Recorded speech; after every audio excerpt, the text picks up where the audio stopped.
Dan. Hello. There we go. How's it going? Hi, good. Good. Dan, I had a question. Yeah.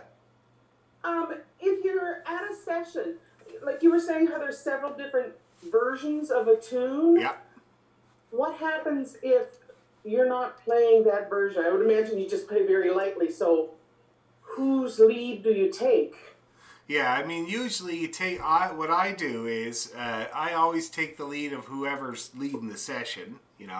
Okay. And that's usually why I go to their session anyway, to get their versions of stuff. Okay. It's Yeah. it's a really fun thing to do. So, but you do got to remember that a lot of these versions can sit on top of each other just fine. If what you're doing is just an arpeggio note away from what somebody else is doing, then it actually kind of sounds cool. It's nice. It's harmonious. As long as it's not getting in the way too much, I don't think anybody really minds. They never seem to mind me doing it. But there are some sessions where I know that they're purists and they like to play things like a particular way. I was about to say the right way, but it's just the way that they do it, like whatever the group is. And I'm not a person that, tries to make a point like that. I really enjoy to get everybody's versions anyway, so I usually just kind of defer. And, the thing is that you listen the first time. That's what I always say. If you're trying to get a tune, trying to get a version of a tune at a session, you always listen the first time. Just listen. Just listen to it. See what's different about it. It's usually the pickup notes or the endings or something like that. And see if you can glob onto it and then play everything else. Okay. That's what I do. And then, whenever it comes around, there's lots of repetition in this music, tons of it, right? So you always have another chance to try it again, try that little lick or that variation again another time, Yeah. Especially in the Irish sessions, because they play the tunes 4 and 5 and 6, sometimes 6 times. Wow. I was at an Irish session, and they were playing King of the Fairies, and I'd only ever heard one other version, and it was completely different. Yeah. Well, that's one thing that I noticed is that many... Started. What's that? Oh. I find that many people get thrown off by different versions right away. And it's something that I try to work on with people, trying to get a little bit stronger so that you're not so thrown off by different versions. Because lots of people are very, very surprised when they actually go in and look at this different version and they figure it exactly out and they see that there's like 3 notes different. But it's just the way that they're placed just kind of makes it seem really different at the time. See what I mean? So yeah, so it's like a combo of both. Like the main thing is to listen. Like if you go to a session, you don't recognize the version, just listen to it for at least 1 go around, maybe 2 go rounds, and then play what you can play, and the rest of it either listen to it or give it a little crack lightly, like you say. And always remember that there's another chance to try it. Yeah, does that help? It can be very intimidating at some of these sessions. Walking in there. I remember, and you're muted by the way, I remember when I first started going over to Ireland, walking into a pub in a place called Convara, which is this beautiful tiny place near Galway. And I walk into this place called Tully's, and there's a couple old fellas playing and a piper, and I'm like, I thought I knew the gold ring. Seemed completely different to me, but then when I sat down and really actually listened, it's actually not that much different. It's just the approach, and it just takes a little getting used to. It's like listening to the same word with a different accent, It is the same word, but you just have to kind of really figure it out, as it were. Yeah, but then there are some sessions that I go to just for the versions. Like my friend Patrick Orso here in Toronto, he plays a type of music that's from Clare, from a certain period of time. It's very specific, and he does an excellent job of it. And so I often go to his sessions just to get those versions, He does not like different versions on top of his versions. And so I don't do it. I just listen and I try to get his. Yeah, good question. Yeah, anybody else got any questions like that? That was a good one. Anybody try to go to sessions? Anybody else ever try to go to sessions? No, but I gotta say I really enjoyed listening to your CD this week. Oh, good. Who was listening to my CD?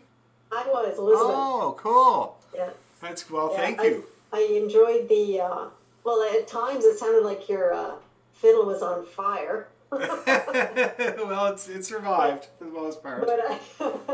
But I really enjoyed the percussive work. There was a lot of interesting percussive work that I really hadn't heard before, and that was really interesting. Are you talking about the tracks I did with the African guys? I don't know who they are. I listen. Forgive me. I listen to it on Spotify, and Sure, that's all. That's the trouble. You don't get all the credits or who's doing what, or yeah. That was two tracks that I did with these two guys that I used to work with from time to time. One guy is from Cameroon, and the other guy is from Ghana. Amazing. And the guy from Cameroon, he plays you wouldn't call it a thumb piano because you don't use your thumbs. It's called a kalimba, and it's this kind of And so that's his first instrument, and he's a singer too. And then the other guy, Walter, his father was from Ghana, but his mother was from Germany, and his last name is McLean, which is his father's name, and I'm with an MAC, and I meet the guy, and he's he does look a little bit mixed, but you're looking at this big tall black guy, and it's like Walter McLean, and it's like I'm Dan McDonald. I say everywhere I go I have to say McDonald, M-A-C. And I said, do you have to do that too? And he said, yeah, I do.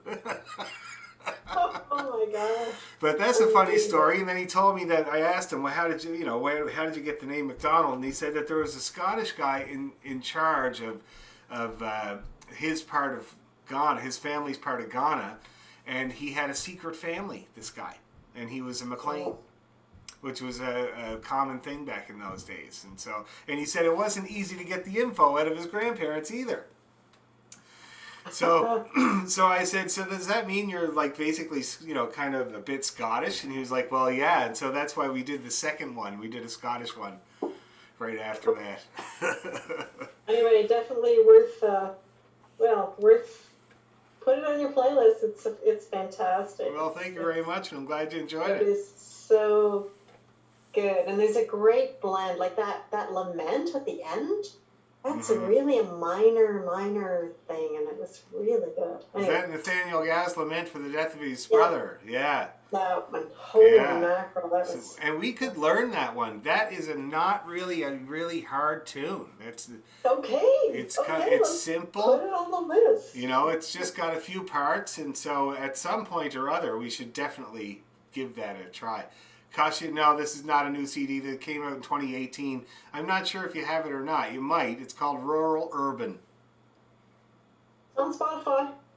Yeah, it is on Spotify. You don't actually need the CD. It's outdated technology. I'm better off making tapes these days. Next time I get a run, I should just make tapes. Anyway, so how's everybody doing playing the fiddle these days? Anybody kind of having any revelations or discouragements or observances over the week of trying to play that they'd like to relate? Yes, Heather. I noticed I was, instead of putting my ring finger down for A3, D3, whatever, yes, I was putting my middle finger down. Oh. And then wondering, why can't I play properly? And I remember you saying, pay attention to when you mess up, and it will show you what you're doing. And so I went, anyway, so it's just, I don't know if anyone else has experienced that, but. Well, I taught a guy that had that exact same problem, and he was not aware of it. It took me, I would say, the better part of 6 months to make this guy aware that every time he was supposed to put his third finger down, he put his second finger down. It was a strange thing. I mean, for you noticed it and you could do it right. This guy, it took months, and I kept having to point out, I just like, nope, that's the second. Nope, that's the second, over and over. Finally, it did work, but there are all kinds of these little quirks, with the fingers and the hands that people have. But I have run into that before. Anybody else having a problem like that? I didn't have a problem like that, but I had kind of a little breakthrough. Oh, good. Like I'm taking a course just 1 hour a week on the theory of music, Good. and I was and it got to the part about intervals, Okay. and I thought intervals. I never really thought that much about intervals. But the more I thought about it, and I started thinking about not just intervals on the guitar or intervals on the fiddle, but intervals on the staff. Yeah. And once I started thinking about it, I realized it's like a third, a line to a line is a third, Yeah. line to a space to a space is the third. Yeah. There's the perfect fifth, and once I started using that idea of intervals, and it just changed a lot about what I was doing with with the guitar or with the fiddle. That's Really great. helped. Anyway, I don't know why, but That is great. No, the recognizing the intervals on the staff can do a lot of the reading work for you, and you can, because that's kind of the way that I read. Like, I don't kind of work out the notes and stuff. I just see it and it comes down, just like that. And recognizing those intervals is really, really good, and it's going to quicken everything that you're doing. So that's great, Bill. Excellent. That's great. Anybody else have any revelations like that? That's awesome. Were you going to say something, Elaine? No? Okay. Katya, you have something there? Yes, so I noticed that if I play a bit longer, which doesn't happen very often, but Yes. then it's my right hand that is tense or is getting tense. And I Yeah. wanted to ask about the position of the thumb. Okay, yes. It should be bent or flat, because I noticed that the hand tenses up, and I couldn't remember anymore what you said about the thumb. Yeah. So the thumb, what it's supposed to do, it's supposed to look like this. See that? And it goes up under the stick like that so that it can rock on the round part of your thumb. Okay? That's what it's supposed to do. The tendency for a lot of people is to make that thumb rigid, and then it actually comes through, right? And that does cause problems. Now, it can cause serious tension, especially in this chicken drumstick part here. It can really tighten up. Do you find that's where you're getting the tightness? It's hard to pinpoint it, really. It's just I noticed that left hand is not an issue, but the right hand, Yeah. I notice overall it's sort of a tenseness, It gets not tense. necessarily just one spot. Okay, so first of all, so that's about the thumb. That's what it's supposed to be. So you try to be mindful and see what you're actually doing. If it's getting rigid, then that is going to cause tension. All right. Okay. The other thing to remember is that the bow hold is dynamic. So the bow is loose in my fingers there. See that? So I'm not gripping the bow like this. I don't have any of that squeezing, pinching action happening at all. It's just a little cradle that the bow sits in, and I can even kind of pick it up a bit. See that? Little play there? Yeah. So it's just Okay. a little cradle, and I try to keep it nice and relaxed. So you're not pinching. You don't have to pinch the bow. They call it a grip, and I wish they wouldn't. Okay. Okay? Thanks. And I'll check in on you there during the class tonight, and we'll see if you notice what your thumb is actually doing, and see if we can kind of get it loosened up a little bit. Okay. And it's funny, some people have the problem with the left hand. That's me. I'm always battling my left hand, my left side. A few people have the right hand problem, and my brother Sean was one of them. He tends to get tendonitis in his bow arm, and one time he had to have it in a sling for a while. Oh my goodness. Yeah, but so just relaxing is the key to getting rid of that. Anybody else, anything like that? These are great questions. Very, very good questions. Anybody? Alrighty, so shall we get grinding away? So let's first of all, we'll start off, we'll do our A major, and our D major, and then we'll do the big long G scale. So first of all, for the A and the D, why don't we play the down, up, down, up bowing pattern. So it'll sound like this.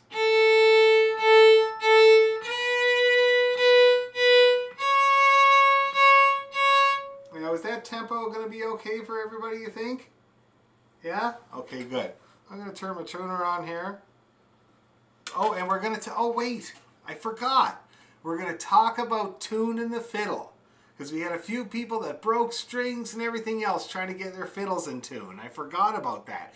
And I might have mentioned last time how tuning your fiddle is kind of the first part of getting your ear to know the fiddle and know what is in tune on the fiddle and what's not in tune. And the intervals like Bill was talking about that's involved on the fiddle there. That's the beginning of all of that work. So we might as well start correctly, since I'm not there to tune your fiddle for you, and learn how to tune your violin. Okay? So first of all, I'll show you the order of operation that we use to tune the violin. And I'll show you kind of the proper way to do it as if you know what you're doing. And then I'll give you a way that you can do it that's reliable, that's going to work for you and bring you toward being able to do it on your own properly. Okay? So the first thing you got to do is do your A. Now, if you were in an orchestra, the oboe player would come out and play an A, and everybody would tune their A string to match the oboe player's A. And I know the oboe player in the TSO, and she sweats that A pretty heavily. And she goes out there and she sits down and she plays it, and even then she just hopes that it's nicely bang on in tune for everybody. And so when she does that, most of the guys that I know, they don't even bother to check to see if their A is in tune. They just automatically flatten that peg, and they use pegs, those guys. None of them use fine tuners. They look down on fine tuners. I love my fine tuners. They're awesome and convenient. Anyway, so they'll just loosen that peg, and then they'll bring it up gradually until the A clicks in with the oboe player's A. Okay? So I'll show you how that works now. I'm going to play an A on my tuner here. And it's an A4 that you're looking for there. So, okay. It's not as nice as an oboe, but we'll use it for now. So, I'm going to check my A, because I always just check. Go. Now that's pretty flat. Everybody hear how that's flat? So I'm going to bring it up until it matches that A. And when you hear that A click in with the A that you're hearing from my tuner, I want you to nod so that I know that you've got it. Oh, look at that. Right on. Okay, here I go.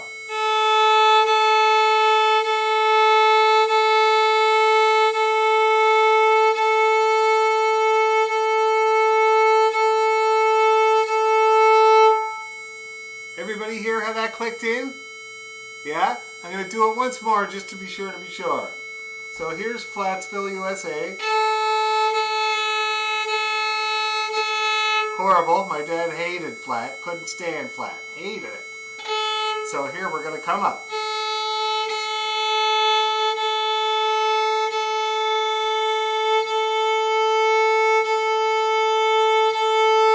Okay, I saw a bunch of happily nodding heads there. So see, there's really no mistaking that. And that's why they detune and then bring it in. Because when you hear it click in like that, even you guys can hear that. And you know for sure that that's in tune. See that? The next thing that they do then is they play the A and the D together. Now I'm going to flatten my D. Okay? And I'm going to play those two notes together, and I'm going to bring that D up until you hear the perfect fifth come together, those wavelengths come together, okay? So, and you can hear how they're apart.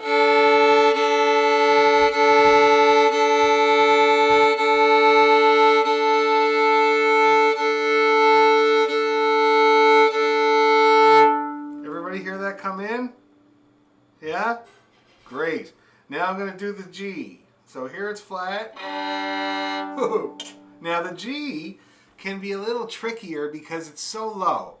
And if you are slightly out of tune between the G and the D, the modulations that you hear, the beats, they call them beats, are very slow. And if you're using a very slow bow, it can take a whole bow length for one of those beats to go by, and it can fool you. And you can think that you're in tune, but you might be still a little bit flat.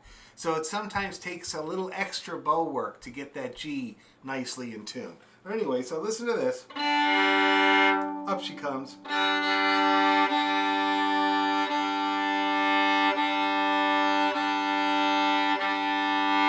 Everybody hear that? Now you see it's not as apparent, right? Those low frequencies, it's slower frequency, so it's not as glaringly apparent, okay? Now let's go to the glaringly apparent, the E string. So I'm going to flatten it. Ho, ho, ho. Okay, so here it comes up.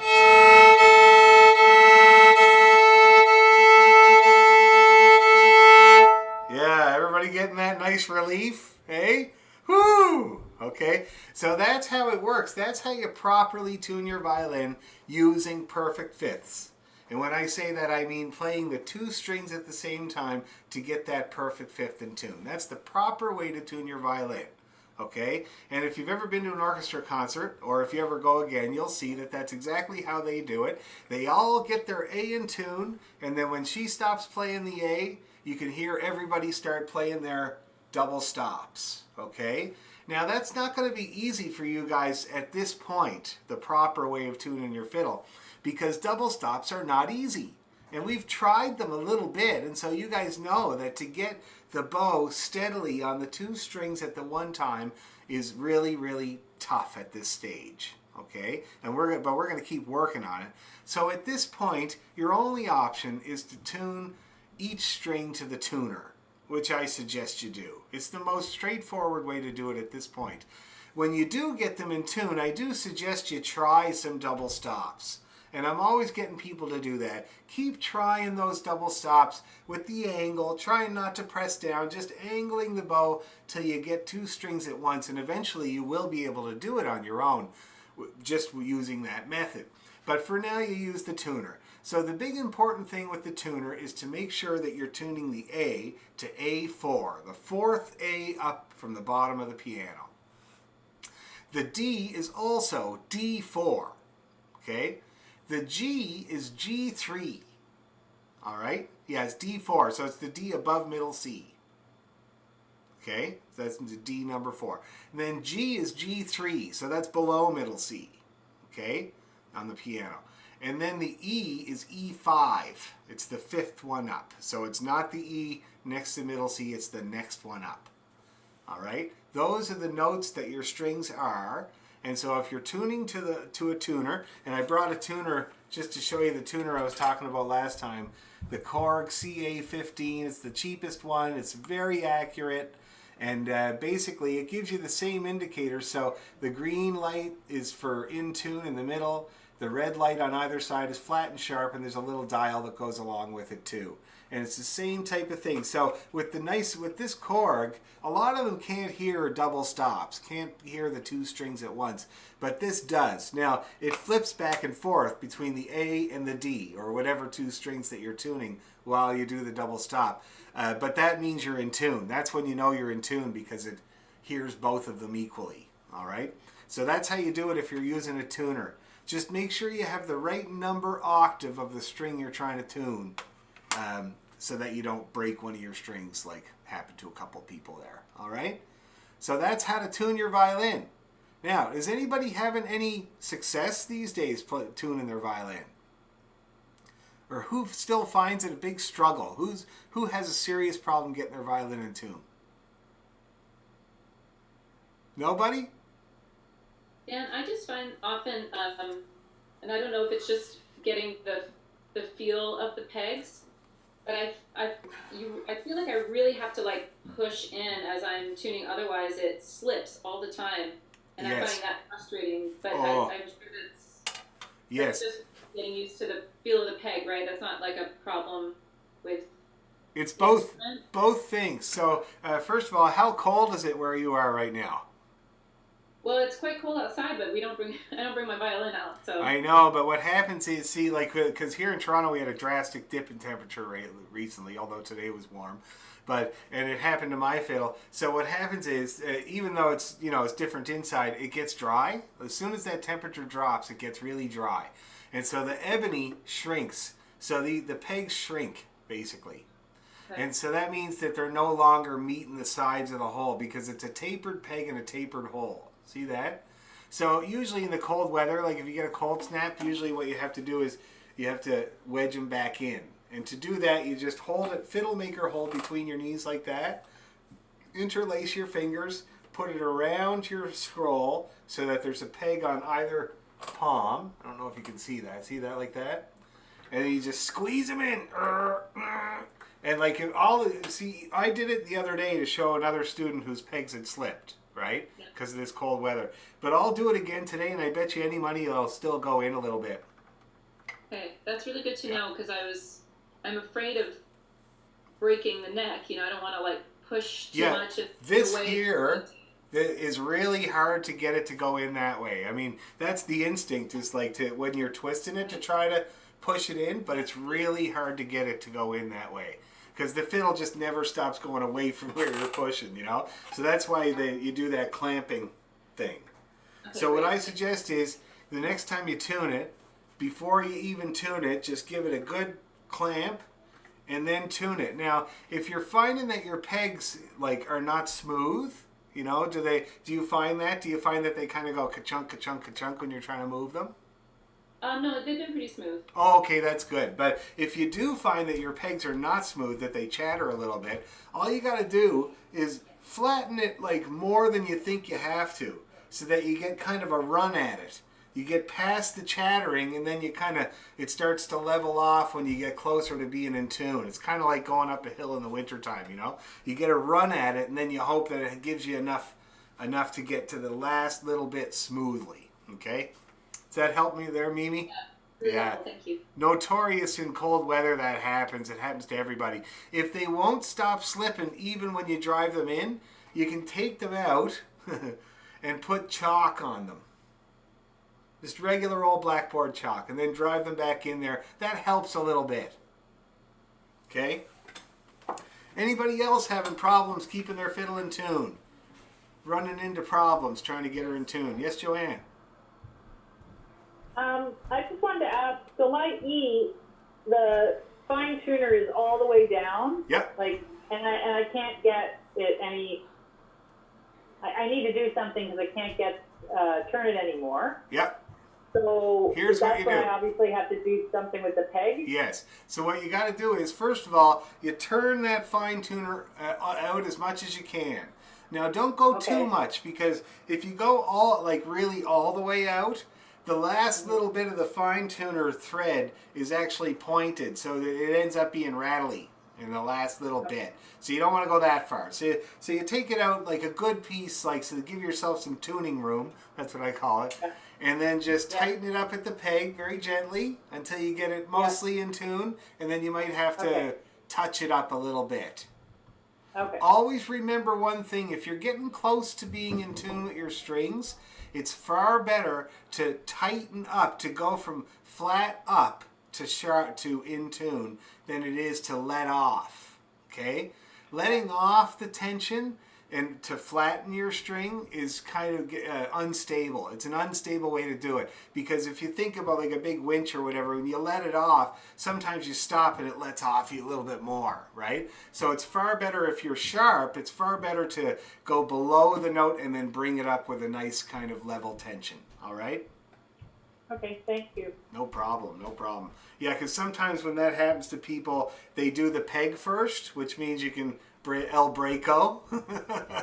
And also it means that they're trying to flatten down with the fine tuner, which is way more unstable. So always better to go from bottom to top, as it were. Okay? Any other bits or pieces about tuning your fiddle? Anything at all? Yes. It's not exactly tuning, but when I bought my violin, the person I bought it from convinced me to buy some rosin. Rosin, yeah. rosin, and I've never used it, and I don't know what I'm supposed to be using it for. Have I never talked about rosin? You might have before I started. Oh my God, I feel ridiculous. Okay, so yes, rosin is good, and I'm glad your man convinced you to get some because you do need some. I'm surprised it wasn't already in the case, but anyway, it's all right. So this is rosin. This is the kind that I use. It's called Mildant de Roux. It's from France. It's, there we go. That's good there. It's on the video, so you can look later.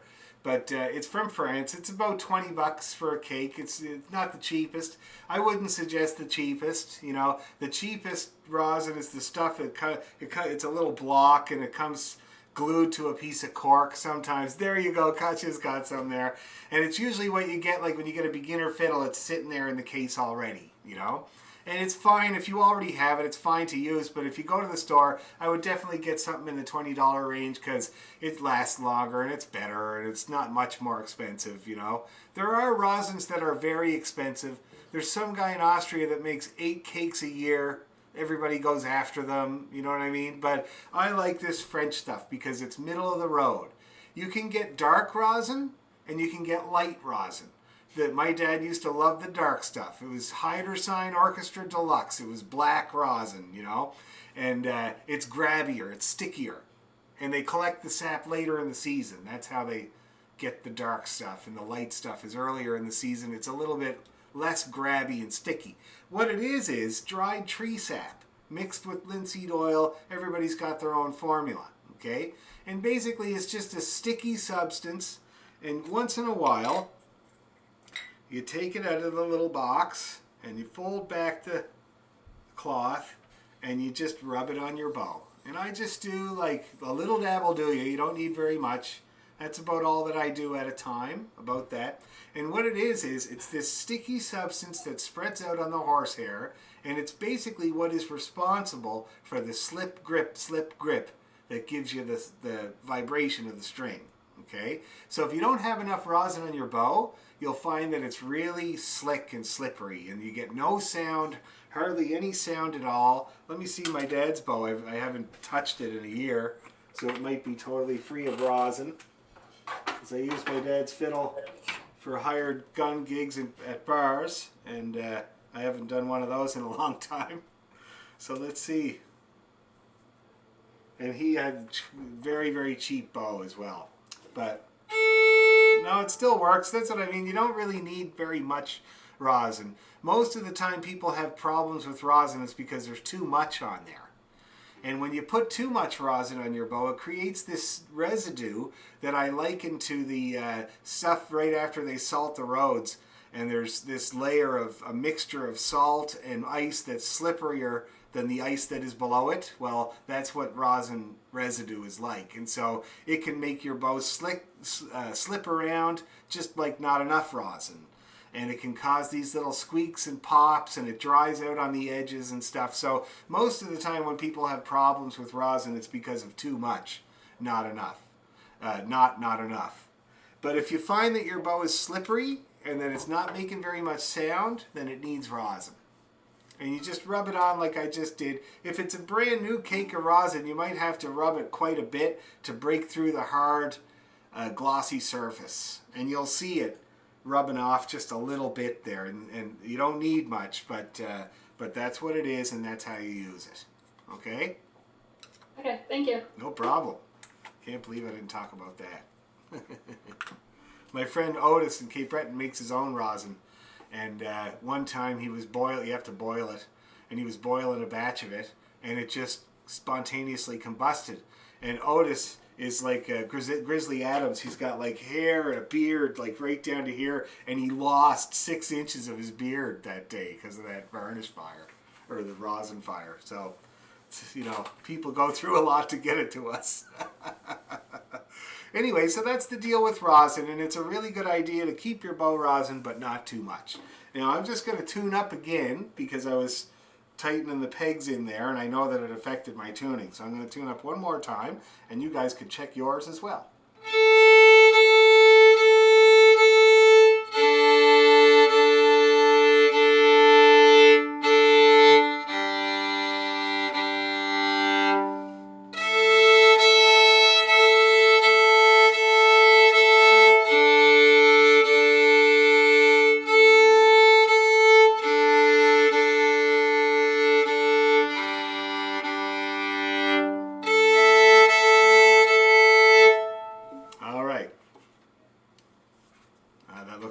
everybody looks good. Nice tune in there.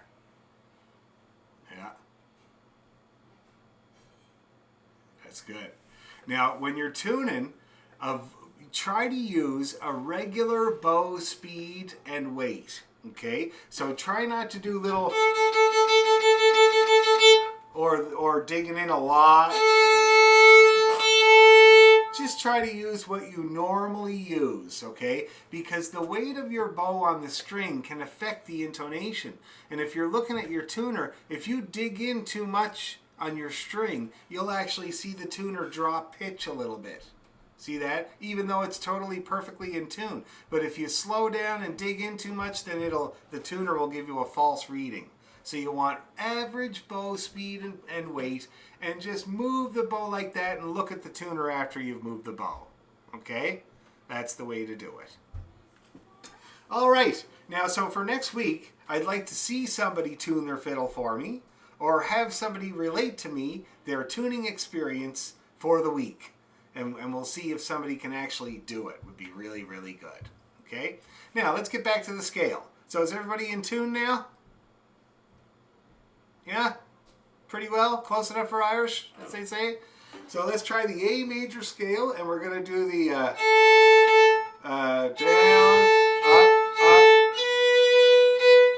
up. Okay? Nice and easy.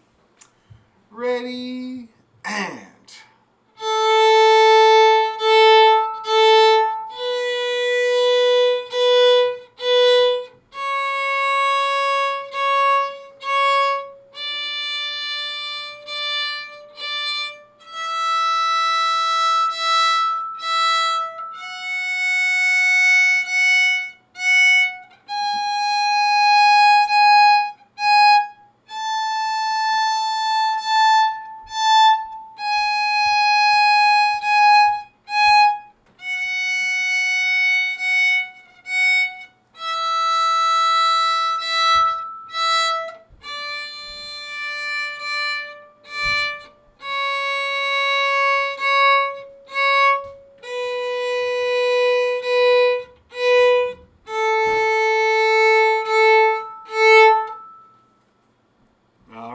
Doing good? Everybody doing good?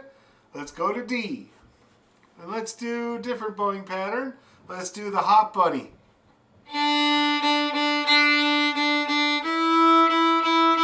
Okay, ready, and...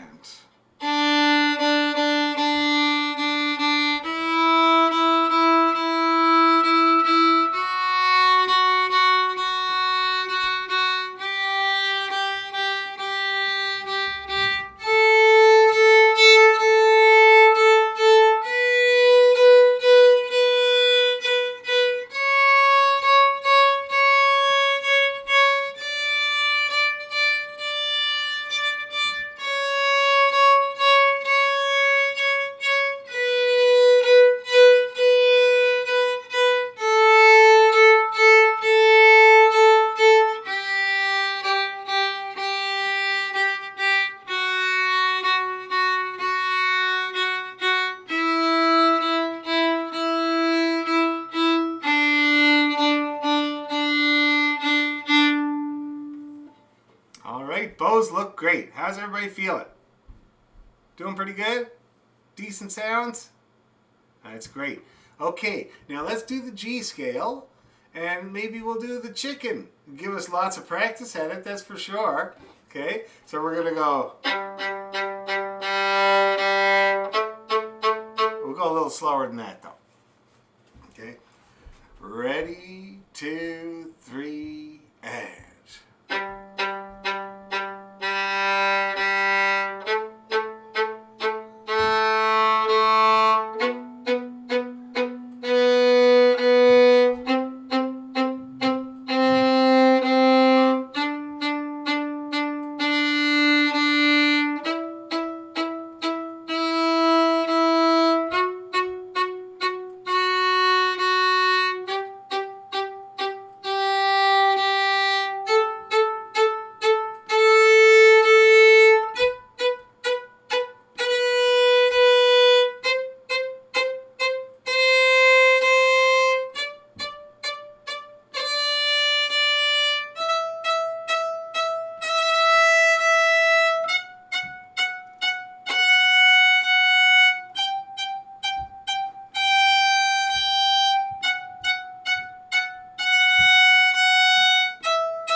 right, how's everybody's chickens working out?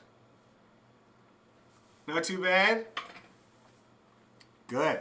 Cool. Now I noticed on my tuner, when I was playing there, I noticed that the short bows, where the bow ends up digging into the string a little bit more, I noticed the tuner responded a little bit. The tunable app has this little black line that jumps all over the place like a heart monitor, and it tunes the overtones, and it can really sense when your bow is kind of slowing down or digging in or anything like that. And it can be used, I've used it with some people as a bow smoothness meter. Because if it's kind of giving you a nice like wavy line down the middle, you know that your bow is moving nice and smoothly, smooth speed. Okay? Now, any problems or questions with the scales so far? No? That's good. I'd like to hear one from somebody. Somebody want to give me that G scale so I can keep my eye on how the intonation is going? You don't have to do the chicken bowing. You can just do regular. Or you can do chicken. It'd be good too. Any volunteers? Any victims? Yay! Thank you, Shona. I also have another question after. Sounds good. All right. Hope for the best here. Okay.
All right, Shona. So, first of all, very, very good tuning work. Okay? Yeah, good tuning work. Now, I will tell you that your lower octave is a little bit more reliable than your upper octave. Yeah. Often the case. It usually comes from the way you move your hand over, you know? Some people, like for the most part, you know, you're supposed to do this to get over to the E string, right? But I've noticed in my 20 years of teaching that some people, if they do that, they're sharp. And so I tell them to just stay where they are and get the E string notes just from there, and that seems to really help, you know? And you were sharp. You tended towards sharp when you got to the upper octave. But then when you came back down to the lower octave, like all the notes in the D string locked right in. So that tells me you got a comfy place. You just have to watch and see how it goes from string to string. Yeah. Okay, now what was your question? So when I watch you play, your fiddle tends to point down, mine tends to point up, but also I'm trying to figure out how you reach the lower strings with such a comfy elbow. You have such a low and comfy elbow, whereas I I'm not doing it that badly, but I feel like I have to lift up my arm in order to get over there, and I'm trying to figure it out. Well, now I just saw you put your bow on the low strings with a comfy elbow.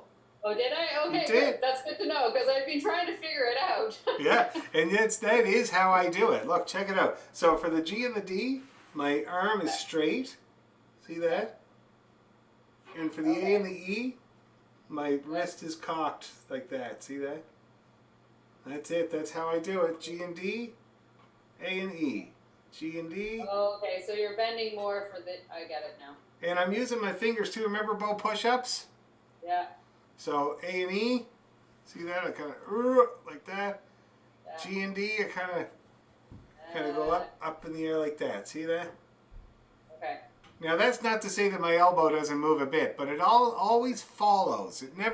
I never use my elbow to go over to the G and the D. I go over there with my hand, and if I'm over there for a while, my elbow might come up a little bit to make it more comfortable to play there. See that? And then as I make my way back over to the DAE, my wrist does it, and then again I might kind of drop a bit to make it more comfortable there. Big John McNeil is usually the classic tune where you see that. Just watch me play that.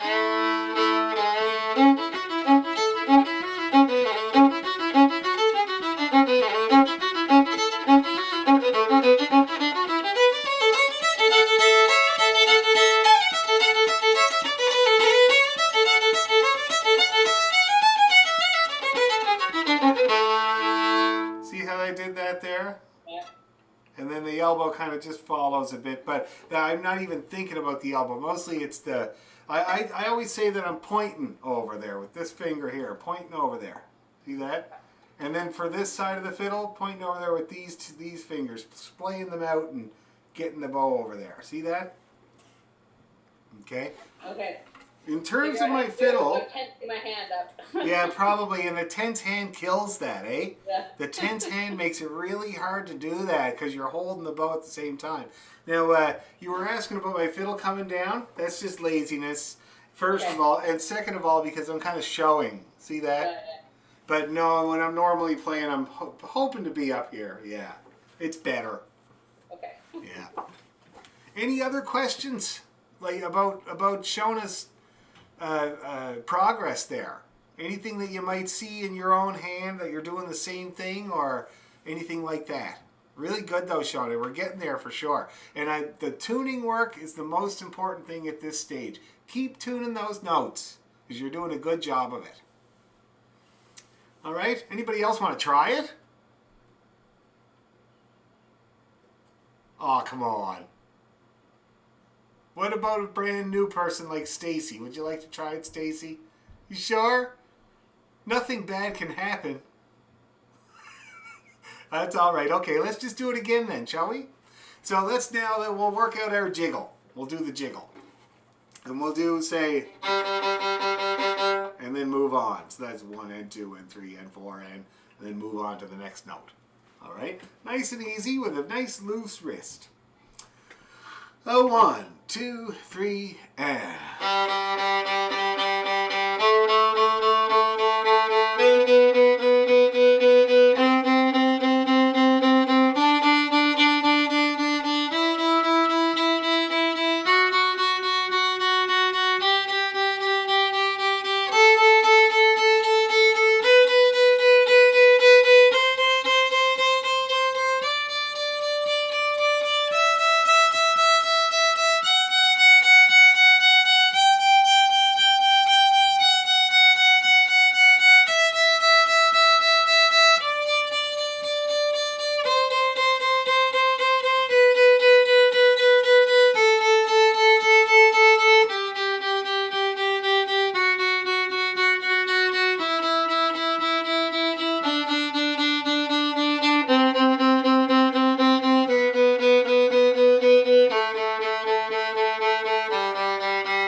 Okay, now, everybody feel okay about that? Nothing seriously bad happened? Oh, good. Let's go faster. 1, 2, 3, go.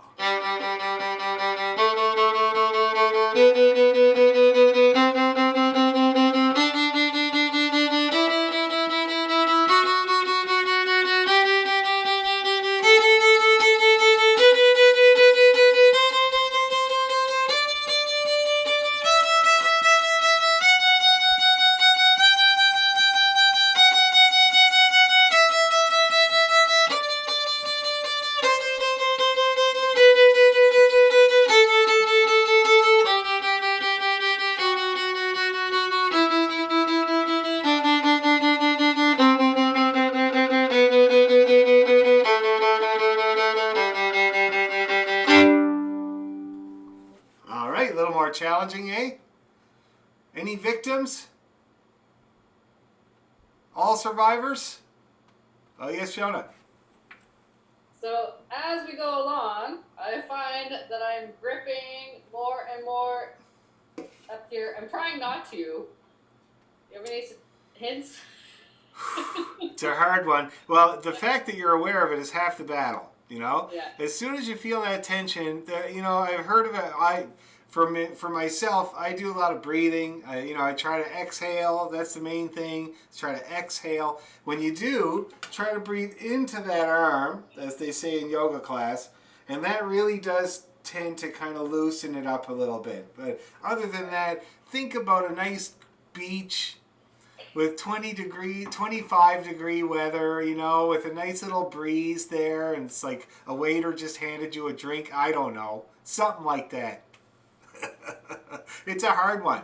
Tension is a hard one. Like, there are some mechanical things you can do, right? And it's really good that you're aware of it. That's the biggest thing, is many people are unaware of it for a long time. So as soon as you feel that tightening, you just have to try some way of loosening and relaxing that hand. Good luck. Anybody else having any problems when we went that fast?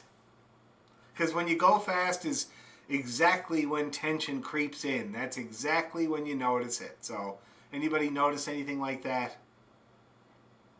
No? Okay. So, I thought tonight would be a very good review night. All right? We're going to practice everything that we've learned up until this point, and we're going to see how it's coming along, revisit it all, and see how it's coming along, if we can get it a little bit better in tune, maybe a tiny little bit faster, and maybe some good sound production. So, first of all, you're going to have to remind me, somebody's going to have to remind me of what we've done so far. So we've definitely done Twinkle Twinkle, am I right? Okay. We've done Rosebud and Falcon. Yep, so Twinkle Twinkle, Rosebud. What else have we done? Did we do Swallowtail? Yes. Cash. Cash. The cash. Okay. Anything else? Did we do You Are My Sunshine? Oh, no? Oh, Maybe if we'll have... this group, no. If we have time, we'll give that a try. It's a fun one. Oh, that's... Okay, good. Yeah. Okay, anyway. Did Lena and the other people do, you said Swallowtail? Were the other people doing that before I can't remember. beginners came along? Yeah, we did it earlier again. Okay, good. Awesome. So we all did. Oh, that's Lena talking. Okay. I couldn't tell. It's so weird. This new life is so strange. It's like, We huh? also did Miss McLeod's Reel, which I never mastered. Okay, all Something right. else. Did everybody here do Mrs. McLeod's Reel? No. I No. think this group is Rosebud and Yeah. Well, we'll do Mrs. McLeod's Reel, because the people that already learned it, like Shona was saying, we could sharpen it up, and then it's a very simple tune. It's one of the first ones you learn as well. There's so many of those, so we'll definitely get that one too. Okay. So first of all, why don't we start off just with a little Twinkle Twinkle? Just get the A major happening here, and then we're gonna try. We'll do Rose, but I think that might be kind of a good one to start off with. Anyway, so we'll do Twinkle Twinkle. A 1, 2, 3, go.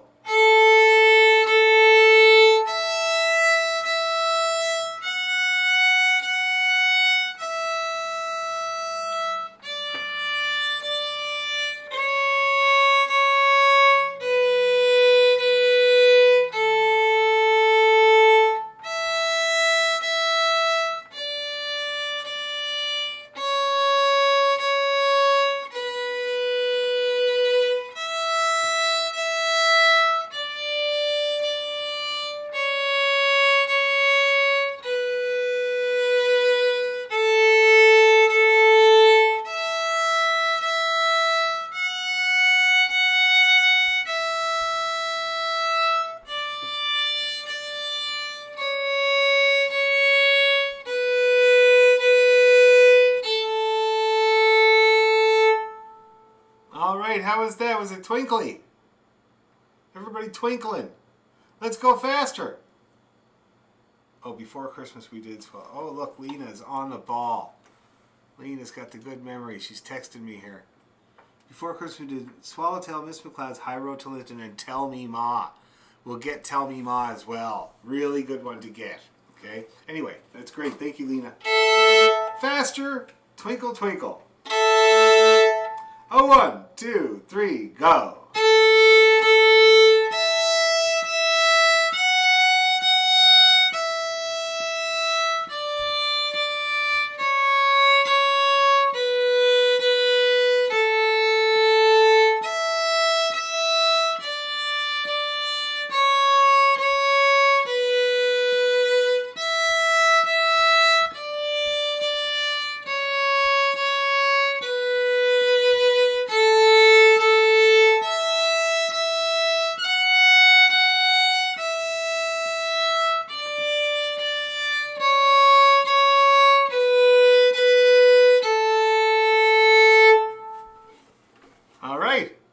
Everybody do okay with that?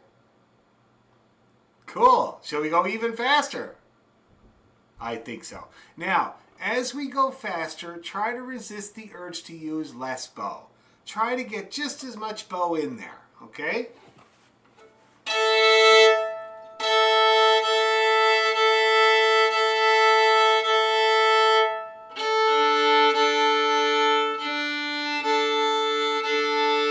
All right, it'll do. Okay. Fairly quick, fairly lively, as they say in Ireland. A 1, 2, 3, and.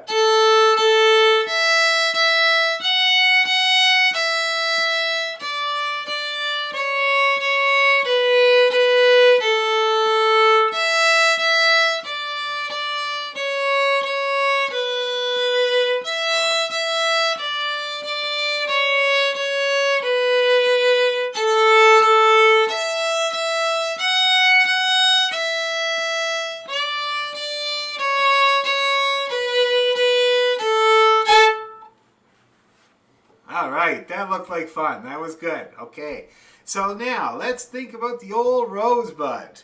Okay, let's go nice and slow, and we'll just play it. We'll see how it goes. We'll do it like say twice. Okay, with the repeats, and then we'll talk about it and see who's having trouble, what we can improve, and we'll try it again, and then we'll move on. So. From the E, nice and slow, because it's supposed to be slow. Ready, and...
Second part.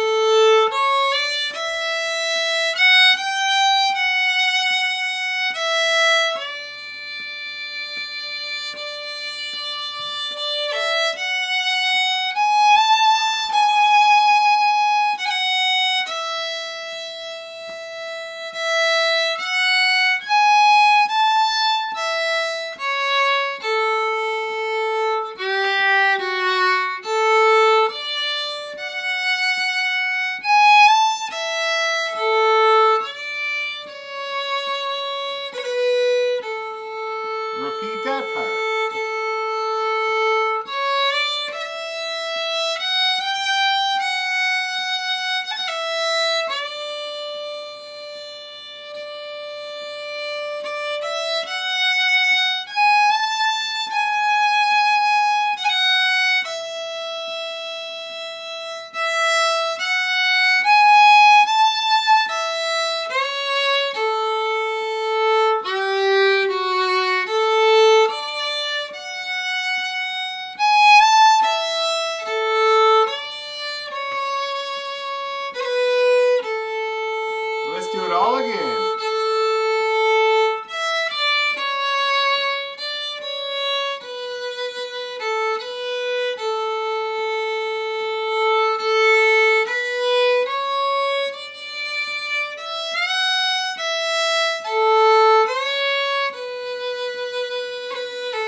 Okay, well, it looked like people were able to do that pretty well, I think.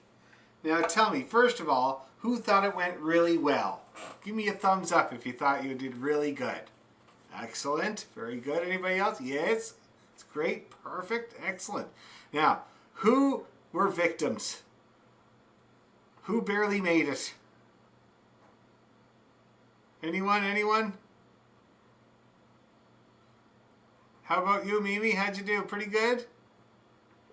I was a little rusty on this one. I kept overshooting when I would come back down from the E string to the A. I kept hitting the D string and then getting kind of thrown off course and then lost and then would come back in. So Yeah. I got a little thrown by that. But that was my persistent problem. Okay, and that all that is just your elbow coming up to make that string change, and it pushes you all the way over, you know? You don't, especially between E and A, remember that it's not even a string change like this, it's just that the E is straight up and down and the A is like that. Sometimes you can just do it like that. Watch me do it.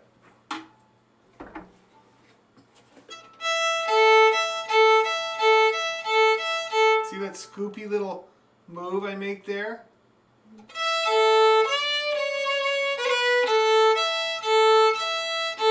So I kind of just let my hand drop for the E, and then for the A, I just kind of pick it up a little bit. Okay. Okay, so a smaller move basically is all you need to stop that overshooting. Very common problem. All right, who else? Who else had troubles they want to talk to me about? I'm very talkative about troubles. I love it. How'd you do, Stacy? You're brand new. Yeah, I thought it went okay. I always struggle at the end when we go D3, D2, A, and then the A3 to A1. I always am slow there. A3 to A1? Sorry, A3 to E1. A3 to E1, yeah. Okay. Well, you can pull those parts out, eh? Practice them on their own, if you can.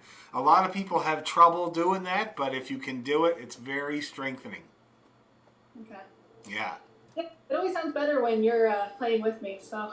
Well, that's good. That's partly why the Zoom thing works out so good, though, is because if you were in the room with me, you would be coming out of there thinking you were a superstar. Yeah, right. Anyway, so just keep that, and if you do want to take that part out and do it on its own, do it before you even play the tune. Okay. Take that out, try it on its own, and then when you do the whole tune, you're probably going to be likely to just go right through that part. Yeah, I don't know what it is. It's just going from the D to the A down to the E, and like the A3 and then getting to the E1. I don't know. I just always struggle right there. Yeah, and practice it in your scales, and right when you do that. Excuse me. When you do your scales, be mindful of that move. See how you do it, especially if if it works well in your scale. See how you're doing it and try to do the same way in the tune. Okay. Okay. Thanks. Good to hear, though. Excellent. Anybody else want to say anything? How are you doing, Heather? I saw you stop a couple times, but only a couple.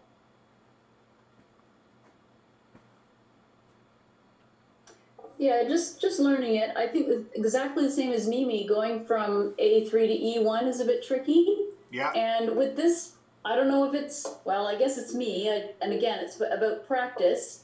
But my bow catches on this A right B here. string. Yeah. When I go from E string to A string, okay. It often catches. Okay, so I can tell you exactly what's going on there, Heather. It's a very common thing, and it's because you have this angle happening.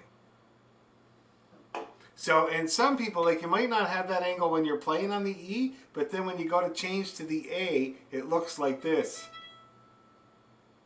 See that? And you can catch that bee sting there. And so I've broken a bow hair on it before. Okay? So you just want to try to, when you move over there, try not to make it this kind of move. and just try to keep your eye on your bow. That's the best thing to do. I was working with somebody yesterday, and he's kind of chronically on that bee sting to the point where there's a rattling sound along with his playing. You know what I mean? And we're trying to get him straightened out. He's getting there. But that's a problem. It's a common problem, is riding that bee sting. So just pull everything in a little tiny bit, and you should be able to avoid it. The biggest thing is to try to keep not your elbow. Don't do like that. Just try to go like this. A little bit more of a chicken wing. Yeah. Okay, keep you clear of that bee sting. See that? It's amazing how big that move is, eh? This is just my hand, but I'm already over there, like getting ready to grab it. Okay? I even noticed myself, like, I've been playing for a long time, but because of the Zoom window that I constantly see myself in every day, like all day, I was looking at the way that I change over to the E, and I noticed that a lot of the time I had this little tiny angle going here. So I'm trying to grab that bow in a little bit to correct that angle, because, you know, I'm obsessed with completely eliminating all the micro squeaks from my playing. That's what I'm always trying to do, is get less little tiny squeaks. And I've noticed that since I noticed that tiny angle and I'm dragging the bow in a little bit more, I'm having more success with that. So there's always more to learn about your own playing, especially when you're staring at yourself all day long. Okay, anybody else want to say anything about Rosebud before we try it again? Let's do it. The tempo okay? Is that tempo working okay? Okay, let's do it just like that then. Okay, 1, 2, 3, 1, 2.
right there. How did we do?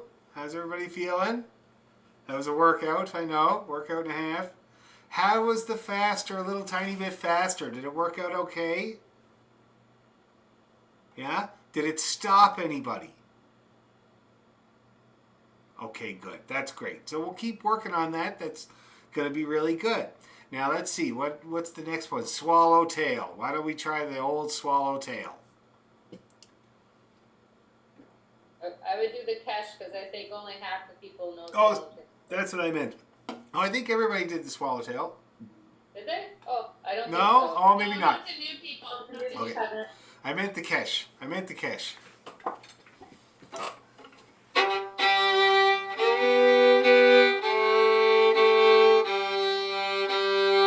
Okay, cash jig. Now we just finished learning this, if I remember correctly. Like last time we got the second half. So we're going to be going dead slow. Okay? Ahead dead slow. So you get that D3 ready there. And it's going to be a long one. Ready to go.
Okay. So is that slow enough? Anybody having trouble keeping up at that tempo? Yeah, a little bit? We can slow her down. Always good to do. Is there anything in particular that stops you though, Heather? Like that we could address so that when you come up against it, it might not stop you again? I don't know. When I play on my own, I can slowly over time like pick up the tempo, but I think when I'm hearing you and trying to keep up, then I lose my concentration. Mm-hmm. So I don't know. I find the second half very challenging. Okay, all right. So maybe we should try the second half all on its own. Who else had more problems with the second half? How about you, Mimi? Yeah, okay, and Stacy too. And okay, let's do it. So let me just take a look at the music to make sure I'm on the same page, as it were. Ooh, this computer's giving me this flying pizza of death a lot these days. Okay, where is that now? Cache.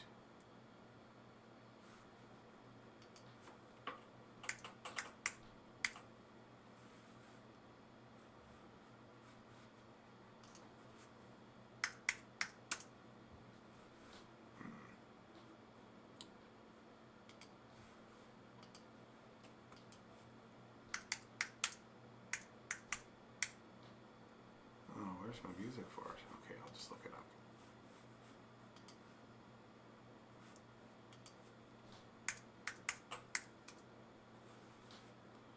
The cache. Okay. Which version?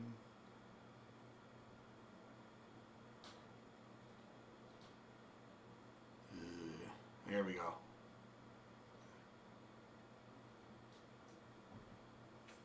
Yep, here we go. There we go. I got the right version now.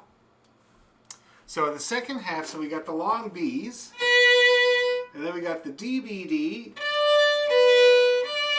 over to the E, and then arpeggiate down.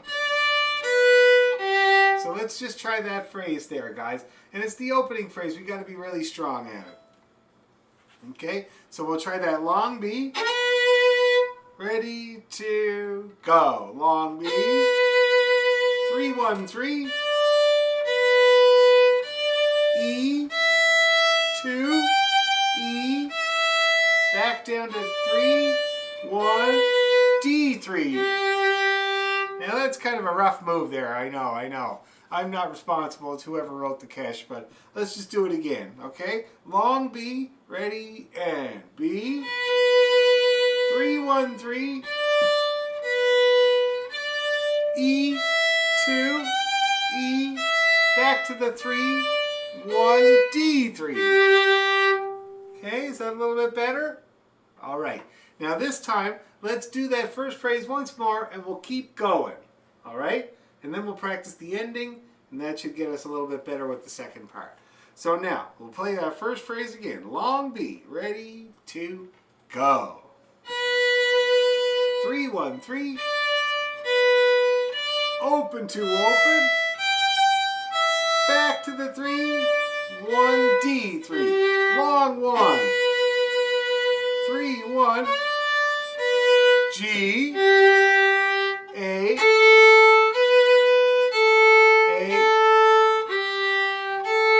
Then we got 1 open 1 3 1 3 E 2 E 3 1 3 E2 long.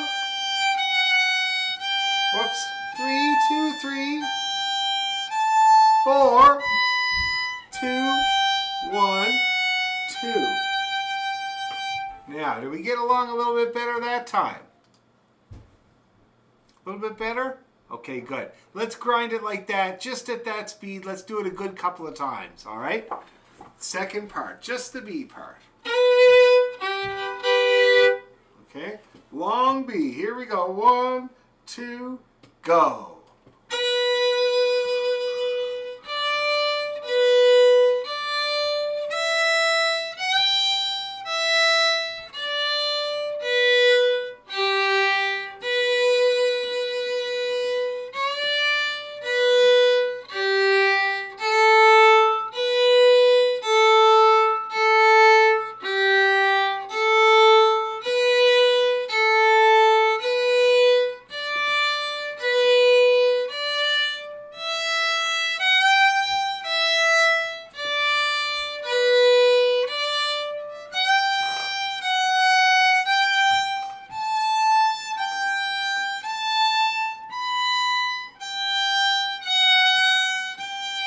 Let's do it all again. Long 1.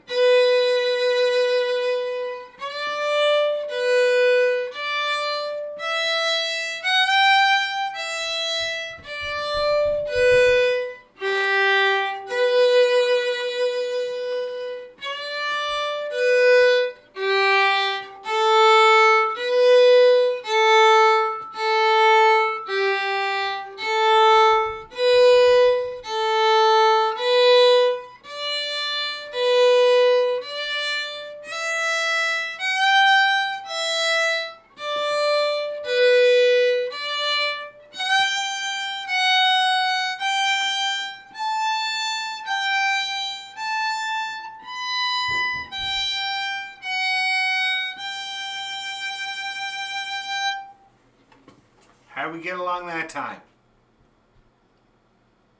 Mimi's better for you?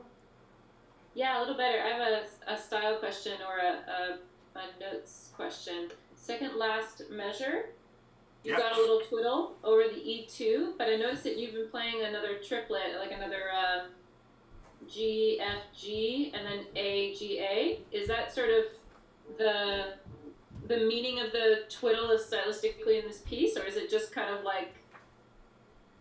Yeah, so the meaning of the twiddle, which I love that, I'm going to use that from now on, twiddle, that's great. It means an ornament, any ornament really, whatever you can fit into that, to that length of time, the dotted quarter note. So basically a GFG would kind of be an ornament. Okay. But what I would normally play there is a roll. Did I talk about rolls before? I can't remember. I did? Yeah. So that's what I would normally do there. And a roll is just a glorified GFG. See what I mean? Yeah. So it's just that the twiddle means ornament. Whatever you can get in if you want, if you feel like it on a Tuesday. So it's not a trill, it's an ornament. Yes. Every time there's one of those, it's just do what you want to ornament to. That's right. And we don't actually have trills ever. We have grace notes, one trill. Yeah. But we never do that trill thing. I've never known it to happen. So yeah, so that little twiddle just me, and people do all kinds of stuff. Like you can do a double step, which is really nice, or many things. You can also just do a cut. But the first thing you usually learn on that note in particular is a roll, and we will try learning that, you know what I mean? But the GFG is a little bit simpler way to do it. Got it. Yes, Bill? Like you said, yum diddly dum. Yeah. Like is the yum or gum diddly dum, whatever, is the first one a down? Yeah, it's all on the down or an up, but it's all on the one bow. So it's all, See that? it's all on the one bow. All in one bow. And I even speed up my bow halfway through to give it that little hew. See that?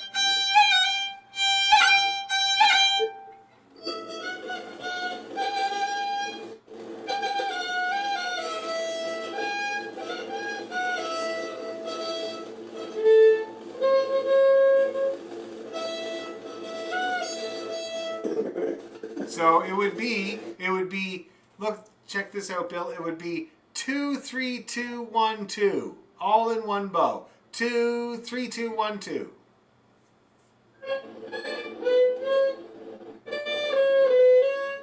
Like that.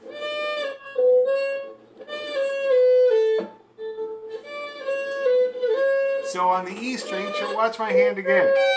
So it's the E2 is what we're doing it on. And it would be 2, 3, 2, 1, 3.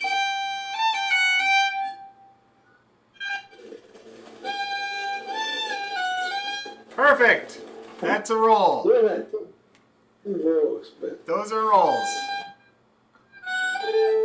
Yeah. And the problem that people usually have is to do them in one bow. The tendency is to split them up to do it like this. Or, you know, and you want to try really hard. It's kind of like walking and chewing gum to do it just in one bow. Okay? But you did it. That was right. Okay? Good question. Really good question. And there's more ornaments to learn, guys. There's lots of ornaments to learn. But one of the first ones we'll learn is that, or we'll just do a grace note, or we'll figure something out. We'll do a nice ornament to start off with, but that is what you do.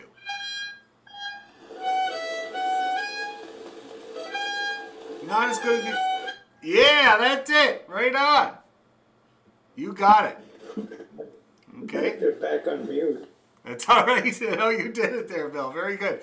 Okay, so now let's try that second part once again. And Bill's going to get a roll in there. Mimi's going to do a GFG maybe or something like that. Everybody else is going to move their bow even more. And we're going to go a bit faster. All right?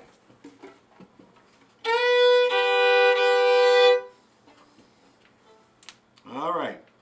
Ready, 2, and...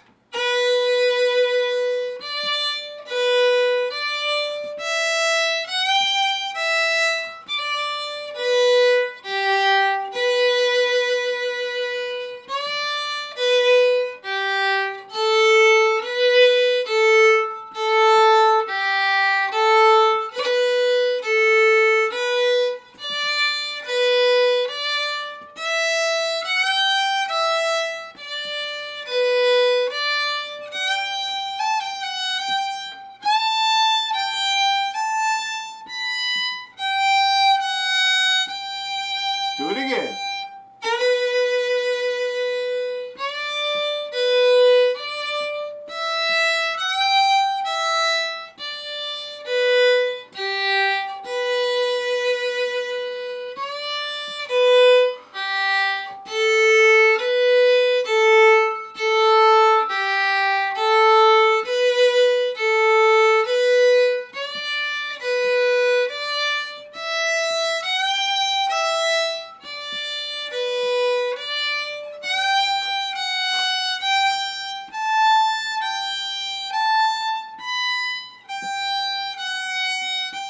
Little faster.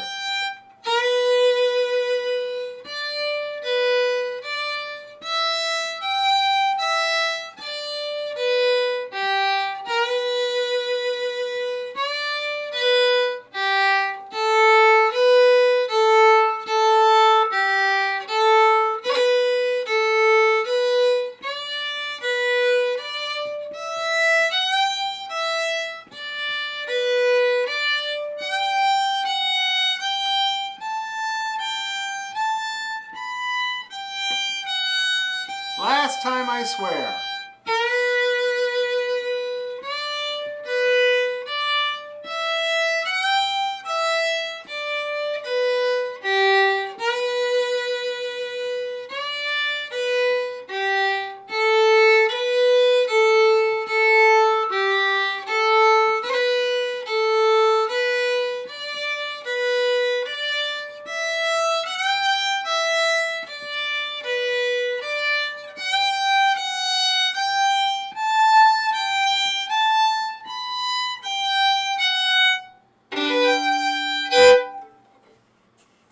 How's that feeling? Nobody stopped. That's very good. Everybody feeling okay? Okay, so let's try her from the top then. Maybe we'll try her at about that speed. And just keep going, guys, no matter what happens, even if your notes die by the roadside, just keep going, and the next time around, we'll see if you can get it, okay? So let's do the big three, and we'll go on from there. All right. 1, 2, cash.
more time from the top.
All right, everybody looked really great. The bows kept moving. Nobody started crying or having difficulty with any parts of their fiddles or anything like that. The bows kept moving. So how are we feeling, everybody? Are you able to get through that?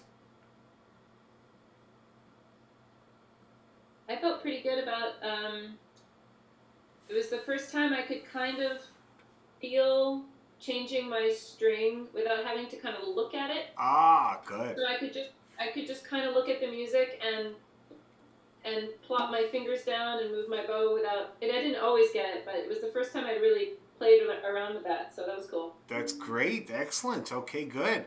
Everybody else okay with that? The tempo is okay and everything like that? Because we got up to a, we're starting to push a little bit, which is great. So, okay, good. So if we have no problems with that tempo, the next time we're going to go faster, obviously. Okay? So that was, I think it would have been gravely slow. I think that's the metronome marking, which is 40. Let me just check. Yes. 40 is what we just did. And in the Skinner book, that's called gravely slow or pathetically slow, which is also I love.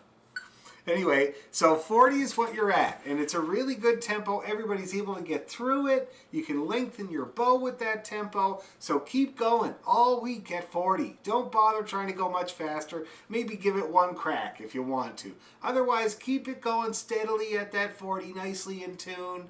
No mishaps, no weird things. And then next week we'll speed it up, okay? We'll see what goes wrong, okay? Also with the rosebud, keep at the rosebud. We'll try that again next week quickly. And then, so what we'll learn next time, first of all, there's 2 challenges that I'm going to put out there. I'm going to record You Are My Sunshine and Oh Susanna, okay? I'm going to put them up on the YouTube channel. So I want you guys to pick either one and try to figure it out, okay? I'm going to go slow. You'll see my fingers clearly, what I'm doing. And those are two tunes that are really good to figure out by ear because you already know what they sound like. Everybody knows these songs like the back of their hand. So you'll be able to figure out the notes, and that'll improve your ear and get another couple of tunes under your belt. All right? And You Are My Sunshine is a really, really good one. We do it with the kids up in Wiki that have never even held a fiddle. It works out okay. Oh, Susanna is another really good one. It's a little harder because it's got that syncopation in the middle. And I remember when I was teaching up in Windsor, I was teaching this little girl on Sunday mornings, Victoria, 10 o'clock in the morning. She was 6, and she was learning Oh, Susanna. And she was really trying hard. She had trouble with that syncopated part, where it's this part here.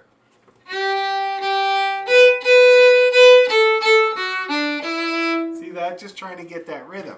Short, long, short. She's working away at it week after week. She comes in the one Sunday and she sits there and I'm playing the piano with her and she's playing Oh Susanna. And she gets to that part and I see her little lips start going and she plays it and she gets through it, right? And then she kept playing and the lip was going like crazy and she gets to the end of Oh Susanna and she got it all right and then she burst into tears. So hopefully you guys will have a similar moment there at home. Be a wonderful, touching moment. So I think that would be a very good ear training thing to do and a couple more tunes under your belt. So look for the Oh Susanna and You Are My Sunshine and you're going to figure it out. Okay? And then the next tune that we're going to do after that is going to be Mrs. McLeod's Reel. So for the people that already know it, we did it before Christmas, you guys are going to get some tricks. Okay? We're going to do some cuts. We're going to do maybe some double stops and get the tempo up a little bit. And for the people that have never done it before, we're going to learn it from scratch. Okay? So the people that did learn it are going to try a few things in it. And the people that didn't are just going to learn it from scratch. That is already up on the YouTube channel, that tune. Slow and fast. So go ahead and access it right away. And I will email you the music, which is out of the Sky Collection. So it's the oldest version of Miss McLeod's Reel. So that's what we'll do next week. Okay? That was a great workout there tonight, guys. Really good. We got through all of our stuff. Also, next week we'll look at arpeggios, which are a very important musical kind of idea that we can really use to get around the fiddle. Okay? Now, is there any questions or anything like that before we sign off for the evening? Anything at all? Yes, Lena. One little thing. Could you at some point put up a fast version of the Kesh? Because there's so many versions on YouTube, and I thought I did a fast version of the Kesh. Okay. Oh, maybe you did. I saw a slow one. Double check. I think I usually do them at the same time, so you can double check. Here, I'll just check right now. There is a fast one, but it's quite very, very fast, and it's very fancy too. You did a lot of fancy stuff in it. Too much fancy crap in there. So I can do a medium. I love it, but yeah, I tried to go with. I had to go back to the slow one and just speed up the slow one. The reason that I do those completely up to speed versions is because I want you to get to know what the tune should sound like just in your ear generally. You know what I mean? Like as you would hear it. I'm considering doing medium versions, but it does require a lot of video production. The last time I was at it, I made 12 videos. And my mom's computer is fairly chugging. I'm getting the spinning pizza of death all the time these days. So I might have to upgrade. But I will definitely see if I can get a medium version in there for sure. Okay? Any other questions or comments or anything at all before we sign off? No? Okay, keep the bow moving, guys. That was a great workout tonight. And we'll see you next week. Night. Nighty-night.